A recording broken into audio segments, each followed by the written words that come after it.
আমরা একমাত্র তোমারই ইবাদত করি এবং শুধুমাত্র তোমারই সাহায্য প্রার্থনা করি। এই আয়াতটি পবিত্র কোরআনের প্রথম সূরা, সূরা আল ফাতিহার পঞ্চম আয়াত।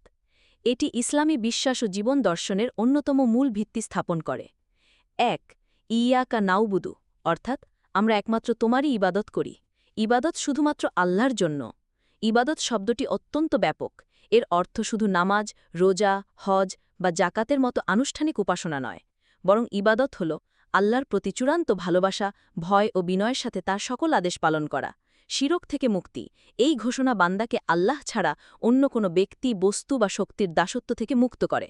সার্বিক অনুগত্য, জীবনের প্রতিটি ক্ষেত্রে ব্যক্তিগত, পারিবারিক, সামাজিক ও রাষ্ট্রীয় একমাত্র আল্লাহর বিধানকে সর্বোচ্চ মেনে চলাই ইবাদতের অন্তর্ভুক্ত। ২ ওয়া ইয়াকা নাস্তাইনু, এবং শুধুমাত্র তোমারই সাহায্য প্রার্থনা করি। এই অংশে মুমিন ব্যক্তি স্বীকার করে যে সকল সাহায্যের প্রকৃত উৎস হলেন একমাত্র আল্লাহ। আত্মনির্ভরতা ও অহংকার ত্যাগ, এই বাক্যটি মানুষের নিজের শক্তি ও ক্ষমতার উপর গর্ব বা অহংকারকে দূর করে দেয়। লৌকিক ও অলৌকিক সাহায্যের পার্থক্য, ইসলামে স্বাভাবিক ও লৌকিক উপায়ে মানুষের কাছে সাহায্য চাওয়া নিষিদ্ধ নয়, যেমন অসুস্থ হলে ডাক্তারের সাহায্য নেওয়া বা কোনো কাজে অন্যের সহযোগিতা চাওয়া। এটি শিরক নয়, কারণ এটি আল্লাহ কর্তৃক নির্ধারিত জাগতিক নিয়মের অংশ। কিন্তু এমন বিষয়ে সাহায্য চাওয়া যা কোনো মানুষের ক্ষমতার বাইরে, যেমন ভাগ্য পরিবর্তন, সন্তানদান, বিপদ থেকে অলৌকিকভাবে মুক্তি ইত্যাদি, তা কেবল আল্লাহর কাছেই চাইতে হবে। ইবাদত ও সাহায্য একে অপরের পরিপূরক। আয়াতে ইবাদতকে সাহায্য প্রার্থনার আগে আনা হয়েছে।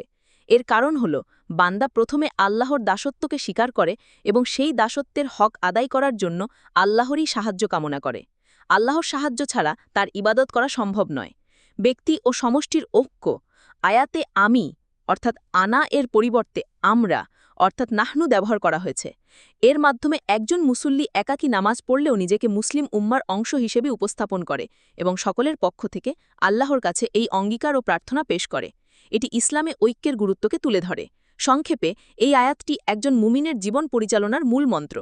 এটি ঘোষণা করে যে জীবনের একমাত্র উদ্দেশ্য হল এক আল্লাহর ইবাদত করা এবং এই উদ্দেশ্য পূরণে একমাত্র তারই ওপর ভরসা করে সাহায্য চাইতে হবে।